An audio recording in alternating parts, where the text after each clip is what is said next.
was recorded on the Facebook. On the Facebook, what am I like? And On the Facebook? on the Facebook, remember the Facebook? The ever Are see you that on the the Facebook? Um, I wish it was still called the Facebook. Honestly, keep the. I feel like the makes things a little bit better. Would you ever go on stage as the Sarah? Um,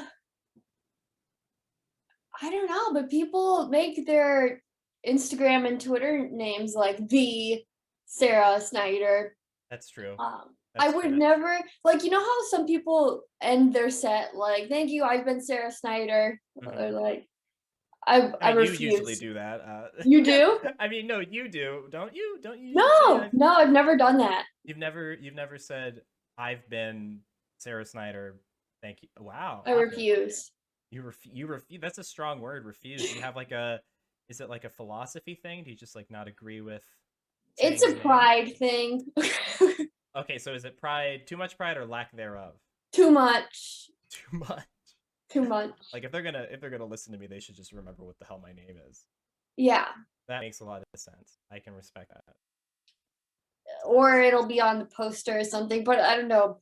Um, the host says it before and after usually, so I'm like, I'm not gonna do it. Oh, what's the point at that point? Yeah. It feels funny. No, I get it.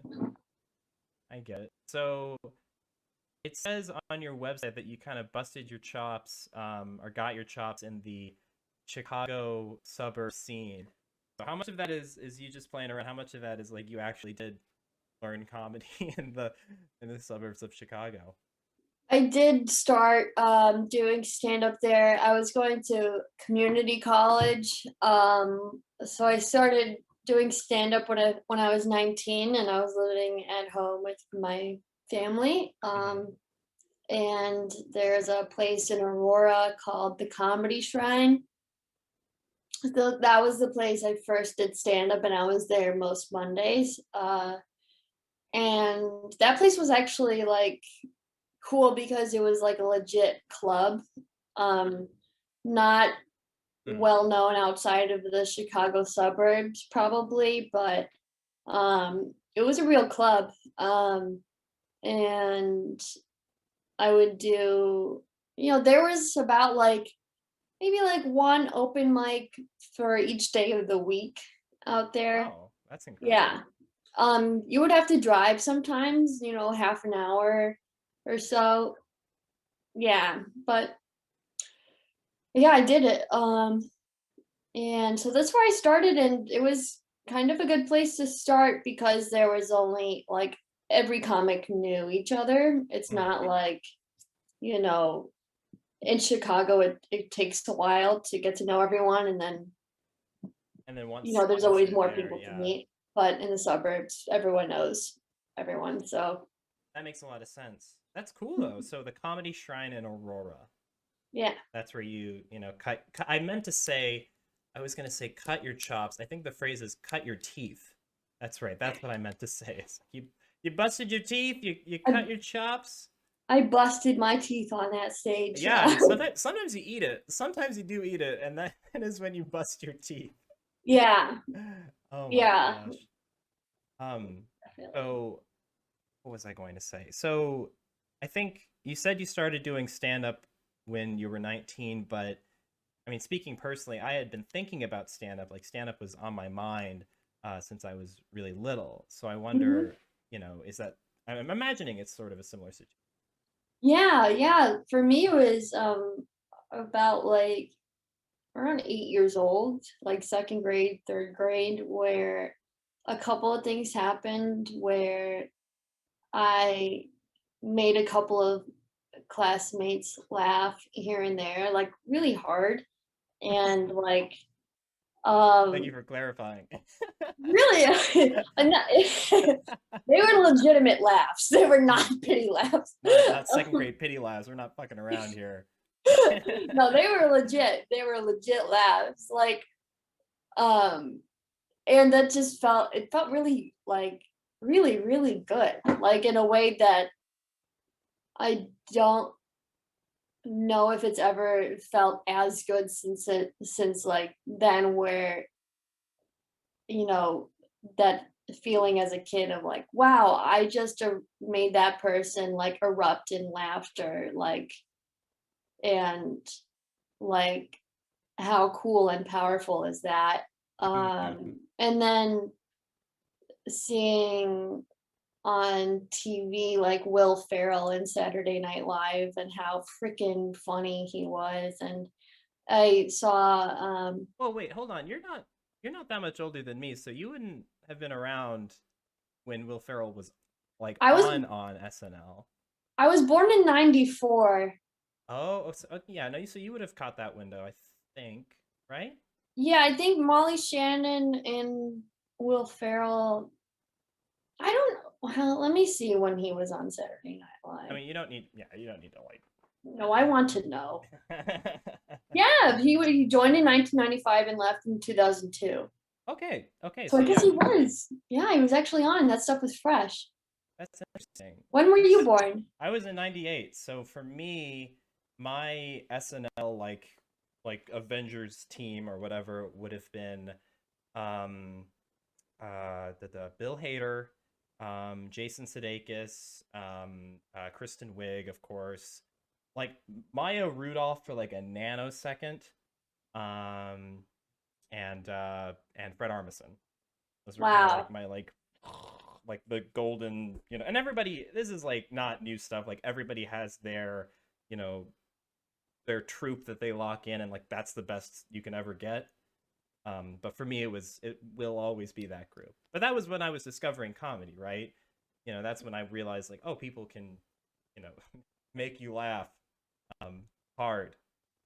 And they can do it like that's their job, like that's their Yes. career. I was like, are you fucking kidding me? Like, who wouldn't? Like, why wouldn't you do that? Like, without any knowledge of how competitive or how challenging it might be to get that job, I was like, Hmm. obviously, I want that one. Yeah. Like, No, I mean, I remember my just like my the back of my head exploding when I realized like, yeah, you can write jokes, say them, and get paid to just do those three things over and over and over.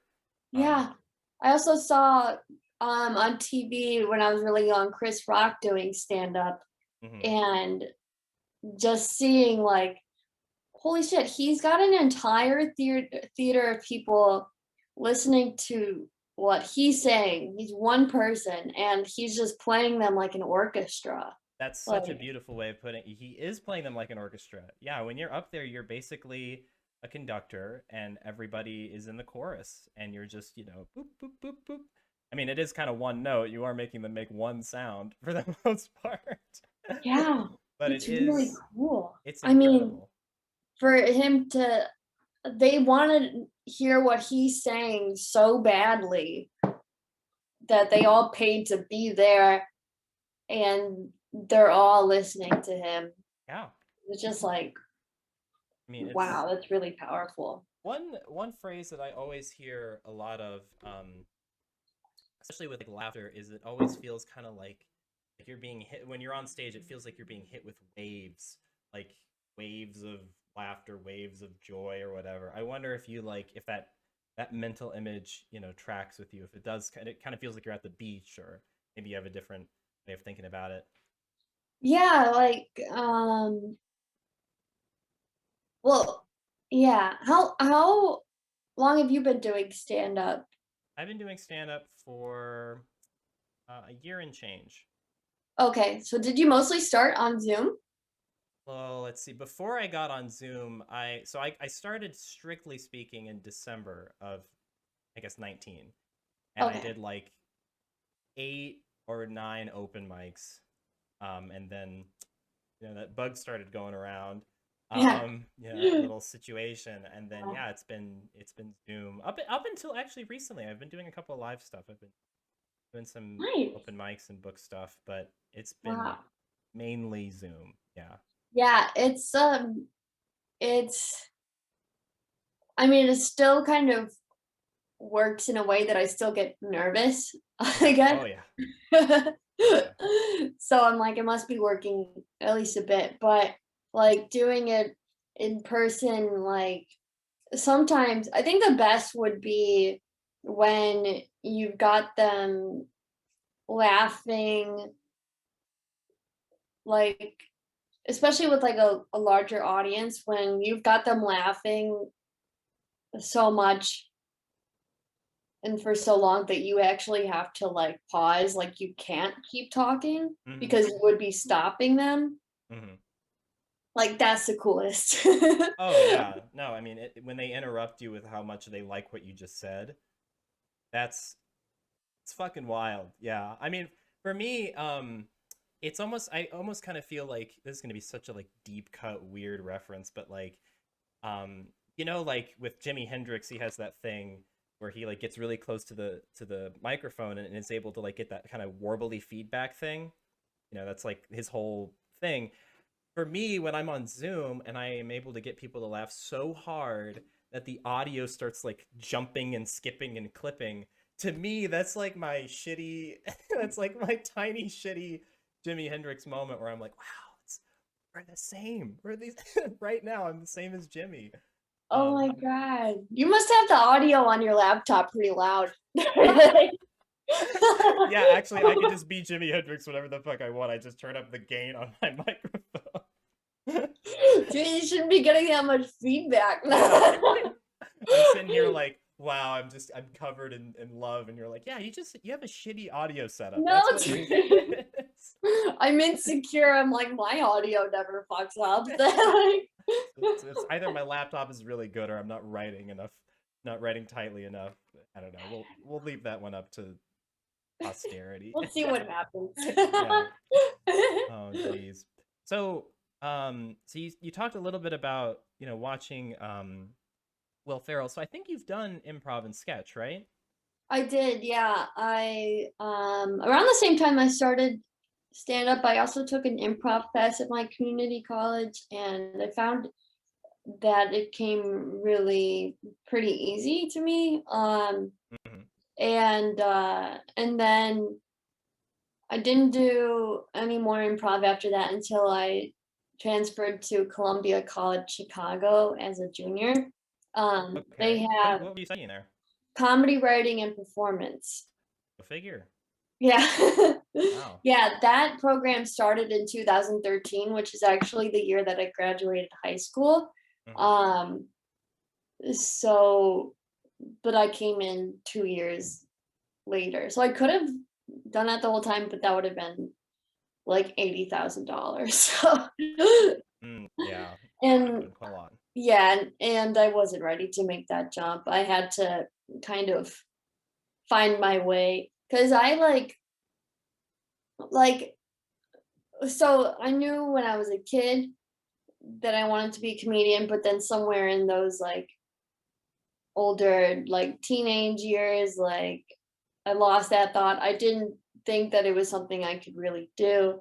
Like Hmm. we would go to like my high school, they would set us up for all these career stuff, career counseling stuff, and like we would have testing and to see like what would fit us, and there would never be like stand-up No. comedian, No. like Absolutely. that was never on there. So that gave me the impression that like you can't really do that. And Hmm. to, and I didn't feel the courage at the time to be like, wait a second, I actually want to be a comedian. Like I thought they would laugh at me. So No, well, I mean, yeah, in the wrong way. Exactly. Yeah. I think so so while you were kind of tabling your passion, like okay, stand up is too scary, it's not viable. What was sort of the placeholder in your head? Like, okay, if that's not realistic, what should I be doing with my time? um well, everyone like there was some like my mom's family, there was some like they were into nursing, being nurses.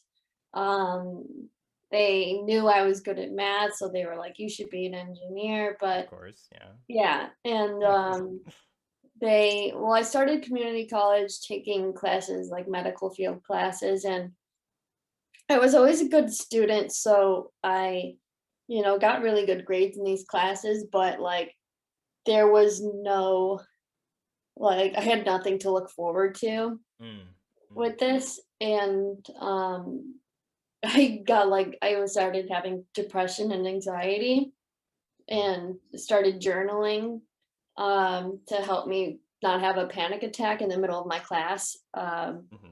And then through that, I came to the realization that what I really like to do is make people laugh. And the problem is that I'm always going to be telling jokes, like in some, That's the in problem. some yeah, I'm like, well, how is it gonna work out with me being a nurse and telling jokes in a hospital? Like, I'm gonna be in serious jobs goofing around and people are gonna be like, what the fuck is your problem? Like, PCCs, what does that even mean? yeah. And I'll joke around about giving the patients too much and they'll be like, you're fired, Come on, they needed the morphine more than I needed it. Yeah, yeah. So that's kind of like unrealistic too for me to go in to Hmm. a job like that and be who I am. Like I work in HR right now and Oh luckily God. like my team I know. Luckily my team is like they have a really good sense of humor and they're really accepting and understanding so I tell jokes with them all the time. But like even like this last Friday we were having like a team lunch on Zoom and like I told a joke about sexual harassment that Oh was God. like kind of tiptoeing the Like, what? line. You can't play a little grab ass in the break room? What's wrong with that? Well, my That boss sounds had fun. I know. My boss had just explained to me earlier that morning that like um if someone tells like a sexually harassing comment, they get a warning if they ever do it again, they'll be fired. Mhm. And then at the the HR Zoom lunch like 2 hours later, I was like, "Yeah, everyone gets to do it once." Oh God. Yeah, and my boss was like, "That was not the message, but that's funny." Like, Not the time, Sarah. yeah, Write that yeah, down though. I might tell my kids later. exactly. She might tell some people I said that, but Oh gosh. So this is totally maybe this is just my own little personal question, but I feel like the worst thing you can ever hear when you pop a joke in like a non-comedy setting is, "Oh my God, that's really funny. Like, do you do comedy or something?" I feel like I don't maybe it's just my own like neuroses, but whenever I hear it I'm like I just oh, something dude, about when it. they say like, "Have you ever thought about doing stand up?" Like it's really embarrassing. like well Well, actually, I can refer you to some YouTube videos. A pretty comprehensive body of work.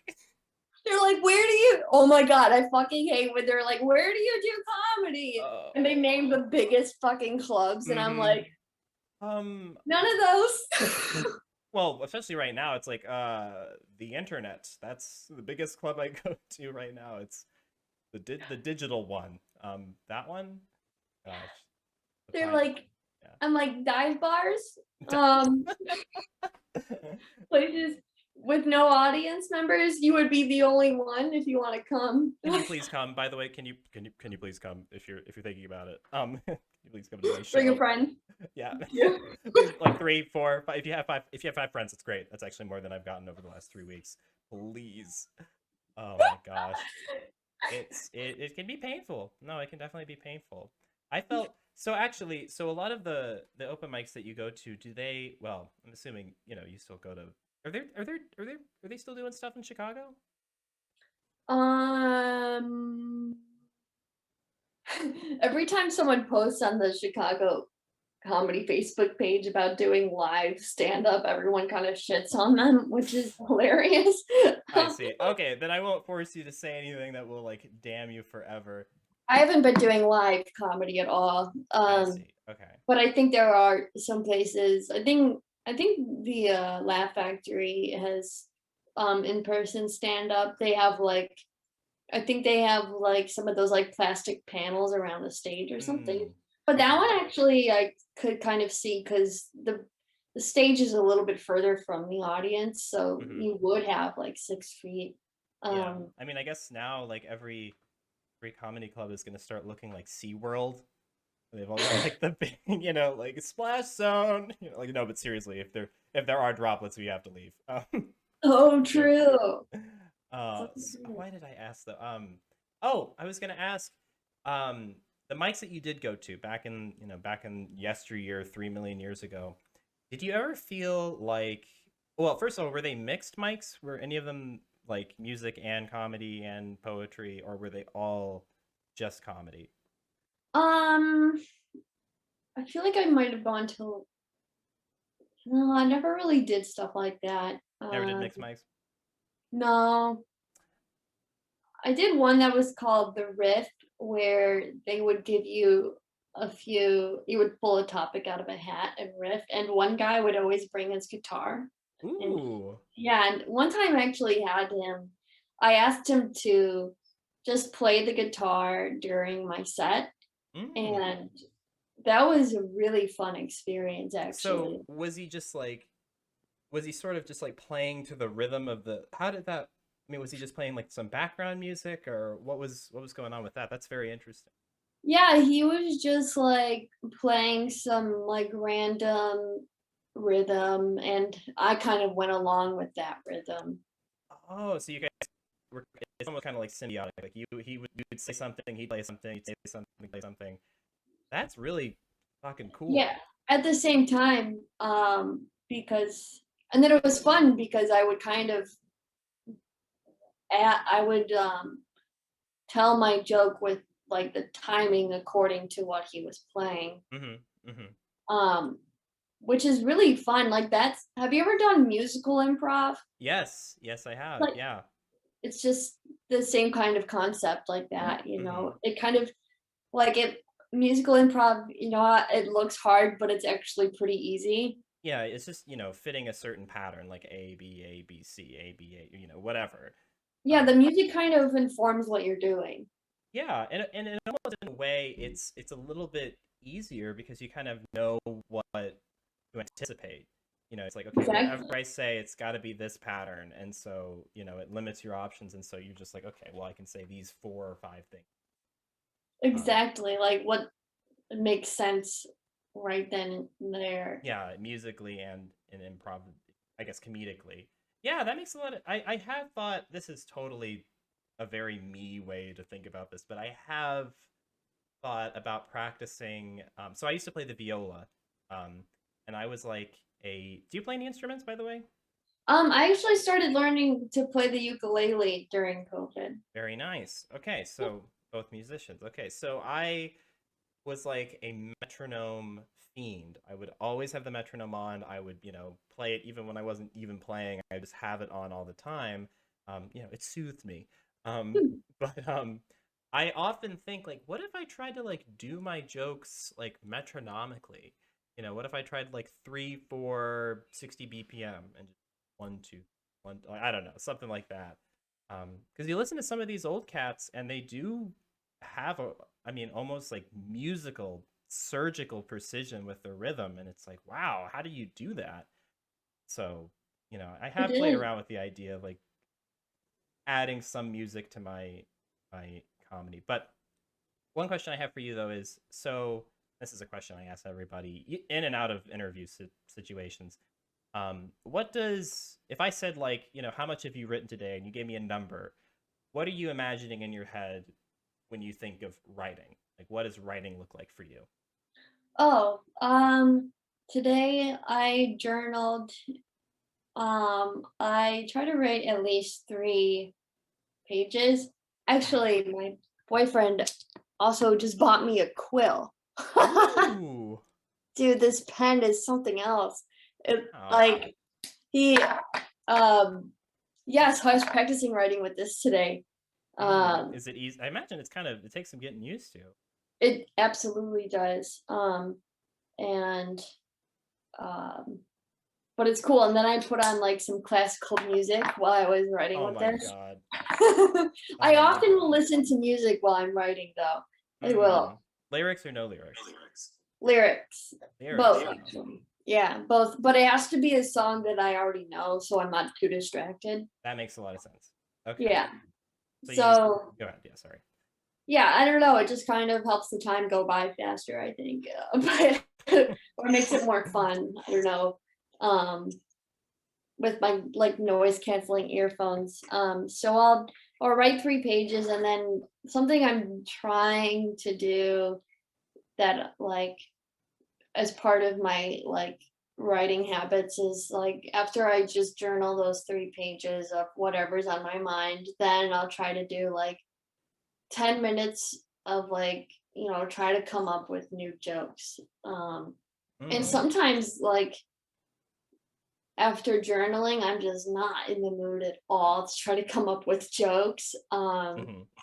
Or but I'm like, okay, like 10 minutes, like let's see if there's anything I can come up with, shitty or not. And yeah, but sometimes I totally miss it. Like sometimes I'll be writing and then my dog has to go out and then I never return to it for the day. Mm. Mm. Well, So that's so. I guess that's another question. Is like, a lot of people they find. I know this is true for me. Sometimes after these periods of like intense focus where you're really in the pocket, or maybe not in the pocket, but you're just really banging it out, it really helps to just literally either take a walk, or for me, I like Sudoku, or I'll put on a movie or something and just like mm, for 15, 20, 30 minutes, an hour, whatever. And then I'll come back to it and it's like, oh, I know how to tag that. I know how to bridge that. This is a perfect act out, blah, blah, blah, blah. Like it, I kind of wipe the slate clean. wow. Well, I mean, I'm asking like, do you, do you find I'm like like, that's taking a good breaks? idea. Um, no. Mine's not so Mine is not very organized in that way because I'll just go off and be distracted with like You'll just like I'll fuck go off for an hour. I'll just go. Like sometimes whenever I'm writing, I mean that might be all the time that I have for the day or something. I just don't return to it. But I don't really understand. I don't know how it happens. My jokes. I'm like, Like Mozart, it um, just comes out of the ether. it does. It It does. is like Mozart. Yeah, yeah, a little bit. I've been It telling just people that comes. for years. I'll just be thinking about it, and usually, however I think about it first is how I'll say it. Um, Mm, and um, I'll write it down, and I've been doing. I actually haven't been doing open mics lately on Zoom. I've been doing just shows, like a couple of shows a week, which is pretty cool, especially with nice. that fan. Hmm. And so I'll get to try out the new jokes. Um, I'll try it out like as soon as possible Mm. after coming up with it. And then I'll just add it to my list. I'm like, okay. Um, I kind of I'll like write down like how do I want to say this? Um, like what's the funniest way to say this? And then I'll go and do that and see how it goes. Um, and see if I need to rearrange it or if anything else comes up too. Hmm. Um, then I'll add that. My jokes lately are like they're pretty short. Um, Would you not a say lot that of like they're sorry?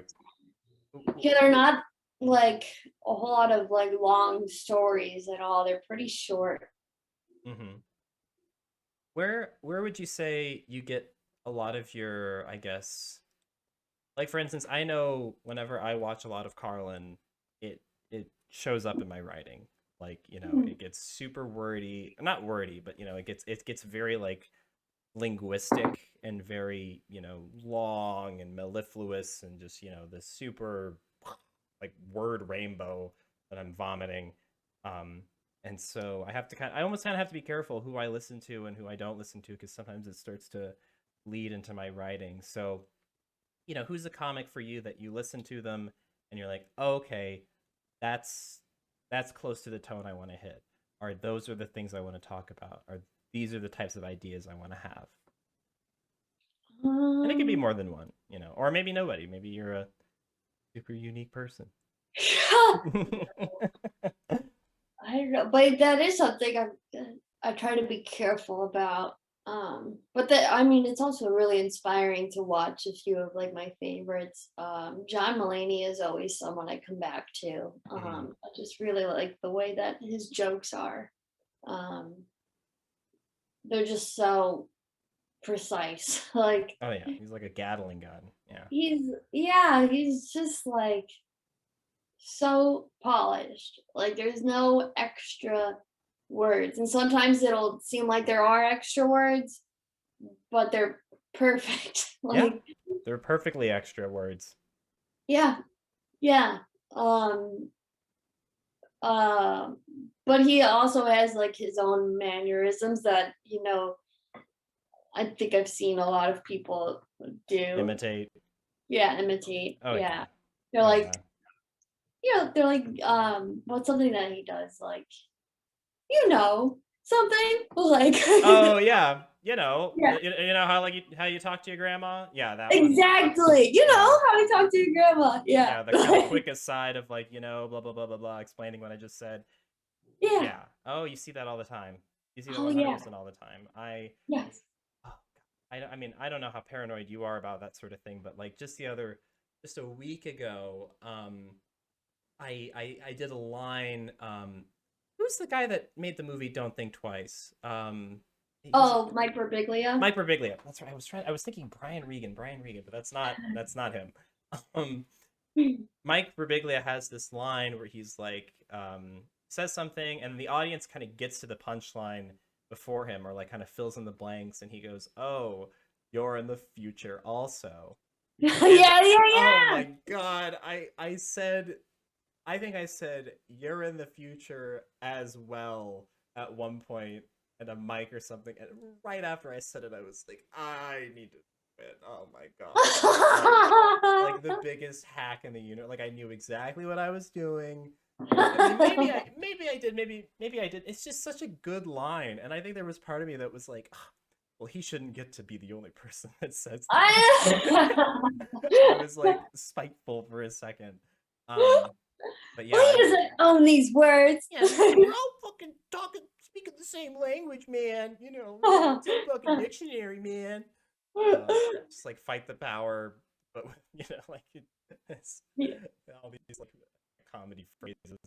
Um, Yeah, but super relate. Anytime I do something like that, I'm like, oh, the fuck, they see me. They hmm see me. And They see what I'm doing. what's funny is like it's only really other comics that will know, unless it's like super super. I mean, unless you do like the fucking Dave Chappelle, Mike thigh slap. No one's gonna.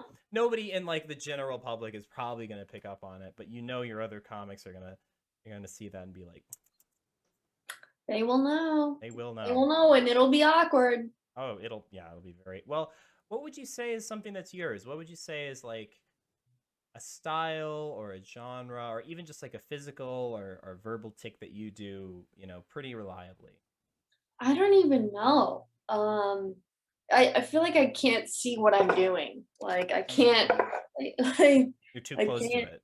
I'm too close to it. I don't know what I'm doing. I'd have to have somebody else tell me. Mm. Well, actually, that's what I was going to move on to. I've got a list here. No, I don't actually. Oh man, that would be sweet. I should. If I was like 20% a better interviewer, I would have made a set of things Sarah does on stage specifically. But Well, I do know that I like to talk about things that like we were talking about like mental illness and stuff like that, and Hmm. I think I told you like I like to say it in a way that like I am acting like it's not actually a big deal to talk about. Hmm. Um like and kind of ignoring any um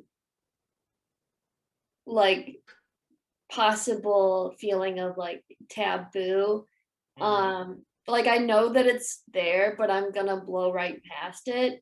Hmm. Um like I don't know if the audience feels that way though, but that's kind of how I like to do it is like fuck it, like I'm gonna talk about this and you're coming with me whether you like it or not. Yeah, like get in the But car, nerd.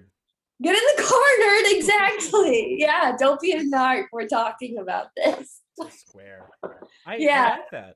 I really admire. I mean, I've said this like a million times, but I think everybody I have on the show aesthetic, and really everybody I talk to regularly in the community, there's always like a certain something about them that I'm just like, I either want that, like, gimme, or that's something I'm aspiring to, or it's just something that I admire from afar. And with you, it's really just like the amount of honesty and candor and just straightforwardness that you have about issues that I think are a lot more widespread than people are willing to admit.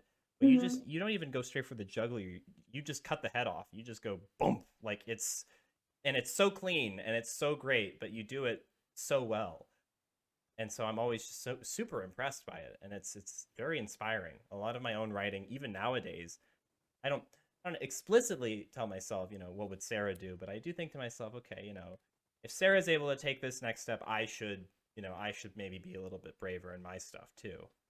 That's really nice. Thank you. Yeah, I can't talk about the stuff that like I am still kind of going through, like absolutely not. Mm-hmm. But like being a recovering alcoholic, I've been in this for 4.5 years. So it's like, this is fine for me to talk about. Other traumas, I can't do it. Like if I feel like it's gonna hurt for me to say, like I won't do it. Um, I have like a lot of issues with my mom. I'm like, I don't feel comfortable talking about that. But like stuff that I've already kind of processed, I'm like, I'll do that. Because yeah, it bothers me like out in like everyday life how many things are not like if you bring certain things up that are commonly experienced, like people are kind of like, whoa, like why are you talking about They're that? almost kind of in denial about a lot of it. Yeah. Yeah, and it's frustrating because it's like you look at them and you're like, I know you know what I'm talking about, dude. Like, let's not bullshit each other. Um, Yeah. and that can be it could be, it can be kind of infuriating. It's you feel even more alone than you might have started out with. Exactly, exactly. I'm like, I know that you know what I'm talking about. Don't make me feel weird about this. Mm-hmm. Like, I I know like and that's how I know like that's kind of how like and someone who does respond well to stuff like that, I'm like, okay, that's a friend. Yeah, Like these are that my is someone I people. like. Yeah, Oh yeah, that's someone who can go there with me. I mean it's like Misery Loves Company, or at least they do comedy together. That should Yeah. be the it should be the addendum to that saying is Misery Loves Company or writing partners, whatever. Yeah. Like, let's be honest. Like, are you like, I am I like to get into things with people. Like there are certain people who I definitely like, but they keep things on a very like superficial Very level. surface level, yeah. Yeah, and I'm like, I want to talk about like things that we struggle with. Like, how did you get through this? Like, I'm going through this. Like, Hmm. what do we do? I'm like, What do we um, do? what do we do? What did you do? How did you get through this? Yeah, sometimes I'm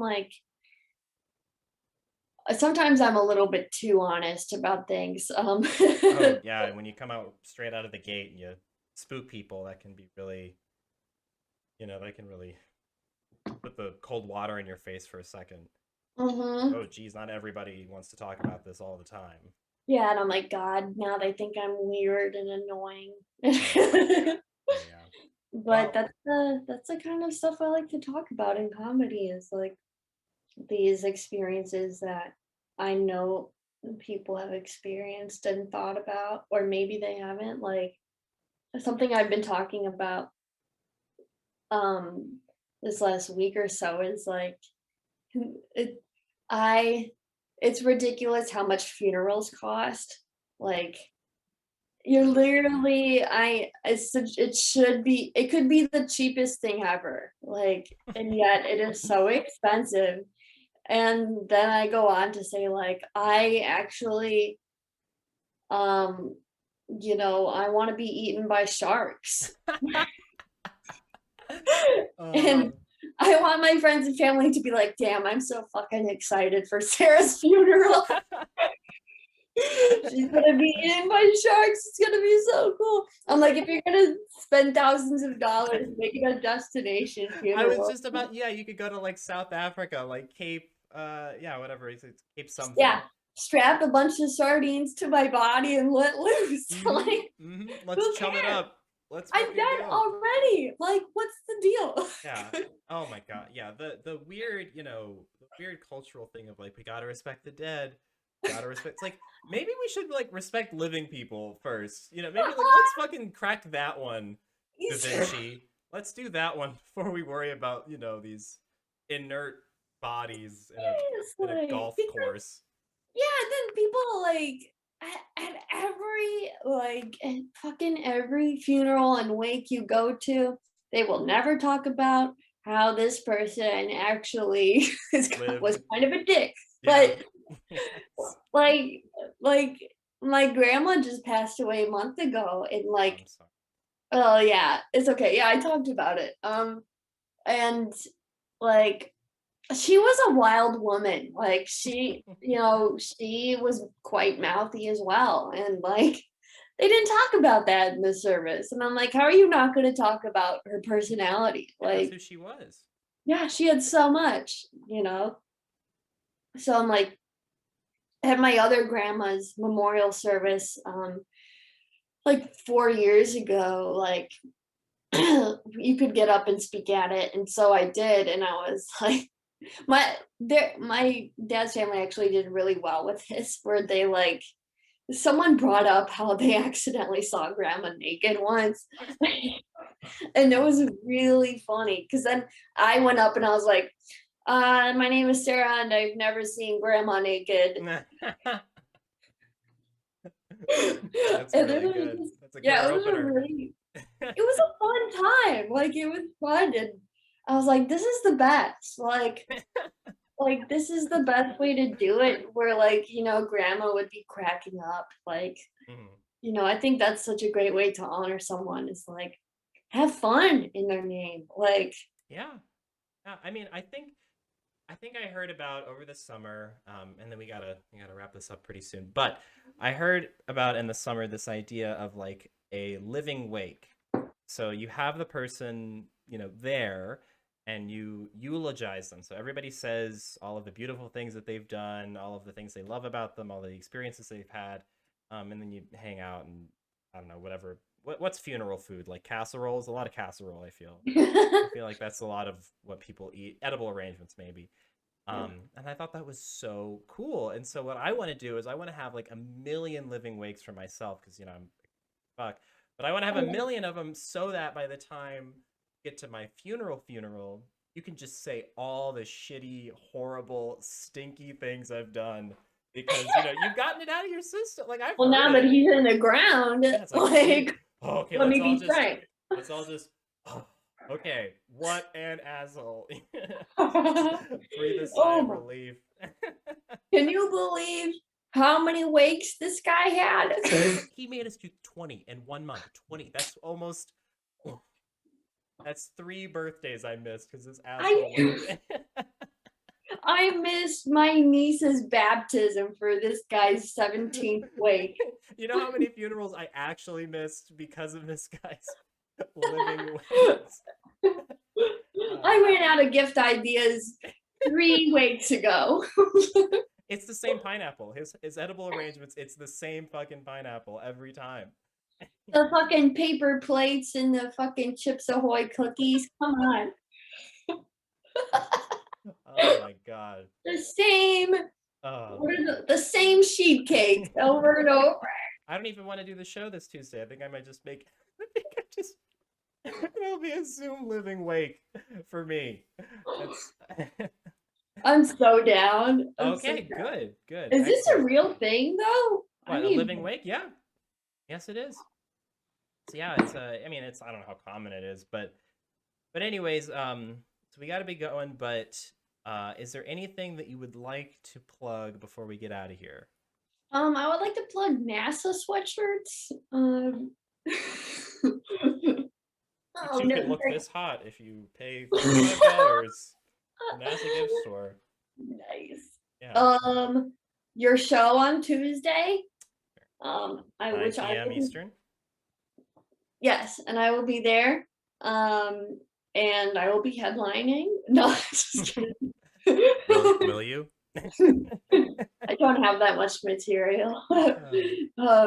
I have a show today. At 6 o'clock Central Time, a comedy chewable show. Okay. It's So that's 3 hours. yeah. All right. Let me see if I should have information about it real quick on my freaking website, sarasnydercomedy.com. I keep my shows on that calendar. And tonight's show is, yeah, I don't have any information. Well, if you want, Sure, it's on Zoom. yeah, when I put this on YouTube in a little while, if you want, just throw me all the links that you want me to put into the, the end card or whatever. Yeah, you can just do sarasnydercomedy.com. Perfect. I will do exactly that. Well, thank you so much, Sarah. This was a pleasure as always, and I'm looking forward. Yeah, and I'm looking forward to having you on Tuesday. Thank you so much. All right.